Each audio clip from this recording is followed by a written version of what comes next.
ശ്രീ പ്രമോദ് പുഴങ്കര സർക്കാരുകളെ സംബന്ധിച്ച് extreme position എടുക്കാൻ കഴിയില്ല എന്ന് മുൻ മന്ത്രിയായ വി.എസ്. സുനിൽകുമാർ വിശദീകരിക്കുന്നുണ്ട്. അതിൽ കുറച്ച് റിയാലിറ്റി ഉണ്ട്. കാരണം എന്തെങ്കിലും ഒരു കാര്യം നടപ്പാക്കിയാൽ ഉടൻ വിശ്വാസികൾ, ആചാരം, വലിയ തോതിലുള്ള ബുദ്ധിമുട്ട് സർക്കാരുകൾക്ക് നേരിടും, ഒറ്റതിരിഞ്ഞുള്ള ആക്രമണം നേരിടും, ഇങ്ങനെയൊക്കെയുള്ള പ്രശ്നങ്ങളുണ്ട്. അപ്പോൾ ഈ എക്സ്ട്രീം പൊസിഷൻ എടുക്കാൻ കഴിയില്ല, സമതുലിതമായ പൊസിഷൻ എടുക്കാൻ സർക്കാരുകളും അതുവഴി ജില്ലാ ഭരണകൂടങ്ങളും ഒക്കെ നിർബന്ധിതമാകുമ്പോൾ, ഇപ്പോൾ നമ്മൾ ജുഡീഷ്യൽ കമ്മീഷൻ പറഞ്ഞ വാക്കുകൾ കേൾക്കാണ്. പുറ്റിങ്ങൽ കഴിഞ്ഞു, തൃശ്ശൂർ കഴിഞ്ഞു, ഇനി അടുത്തത് എപ്പോൾ ഉണ്ടാകുമോ അപ്പോൾ ഉണ്ടാകും എന്നുള്ളതല്ലാതെ നാട്ടുകാർക്ക് അതിനപ്പുറത്ത് എന്തെങ്കിലും പ്രതീക്ഷിക്കാൻ വേണോ? അല്ല, ഇതിലിപ്പോൾ സുനിൽകുമാർ ഇവിടെ പറഞ്ഞത് കാര്യങ്ങളെ വ്യക്തമാക്കുന്ന ഒരു സംഗതിയാണ്. നമ്മളിവിടെ നേരത്തെ ഞാനും അതിനുശേഷം ഹരീഷും ഒക്കെ പറഞ്ഞത് ഒരുപക്ഷെ അഭിലാഷം ഇവിടെ സൂചിപ്പിച്ചതിനെ സാധൂകരിക്കുന്ന മട്ടിലാണ് സുനിൽകുമാർ ഇവിടെ പറഞ്ഞത്. സുനിൽകുമാർ പറയുന്ന പോലെ എക്സ്ട്രീം പൊസിഷൻ എടുത്താൽ അത് നടപ്പാക്കാൻ പറ്റില്ലെന്ന് പറഞ്ഞാൽ എക്സ്ട്രീം പൊസിഷൻ എടുക്കണം.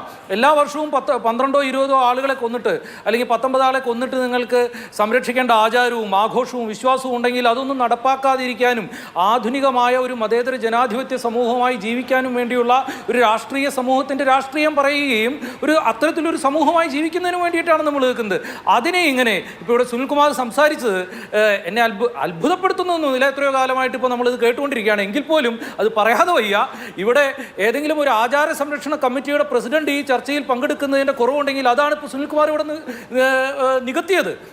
ഇദ്ദേഹം അടക്കം മുൻമന്ത്രിയായിരുന്ന കാലങ്ങളിലൊക്കെ ഇതിനു മുമ്പ് നേരത്തെ ഇവിടെ പറഞ്ഞ പെസോയുടെ മേധാവിയും നമ്മളൊക്കെ ഇവിടെ നിയമത്തിൽ ചൂണ്ടിക്കാണിച്ച കാര്യങ്ങളൊന്നും നടപ്പാക്കാതെ ഫെൻസിംഗ് ഇല്ല, കൃത്യമായിട്ടുള്ള അകലങ്ങളില്ല, 2 പേര് ഇരിക്കേണ്ടടുത്ത് 6-8 പേര് ഇരിക്കുന്നു, അങ്ങനെയുള്ള നിരവധിയായ പ്രശ്നങ്ങൾ, വേണ്ട പരിശോധനകളില്ലാതെ ഡിസ്ട്രിക്ട് മാജിസ്ട്രേറ്റും പോലീസ് സൂപ്രണ്ടിൻ്റും ഒക്കെ കൊടുക്കുന്ന NOCകൾ, ഇത്തരം വിഷയങ്ങളൊക്കെ ഇക്കൊല്ലം മാത്രമാണ് നടന്നതെന്നാണ് വിചാരിക്കുന്നത്. കഴിഞ്ഞ കൊല്ലമൊന്നും ഇതങ്ങനെ പൊട്ടിത്തെറിച്ചില്ല, എന്തോ മഹാഭാഗ്യം കൊണ്ട് എന്നല്ലാതെ ഇതൊക്കെ തന്നെയാണ് എല്ലാ വർഷവും നടക്കുന്നത്. അല്ലാതെ ഇവരാരെങ്കിലും ഇല്ലാതെ കൊണ്ടല്ല. ഇവരടക്കമുള്ള പൗരപ്രമുഖരും മന്ത്രിമാരും ജനപ്രതിനിധികളും ഒക്കെ ചേർന്ന് മാസങ്ങൾക്ക് മുമ്പ് തുടങ്ങും പൂരം നടത്തിപ്പിനുള്ള അവലോകന കമ്മിറ്റിയും കളക്ടറേറ്റിൽ യോഗം കൂടുതലും ഉദ്യോഗസ്ഥരെ വിളിക്കലും ഒക്കെ.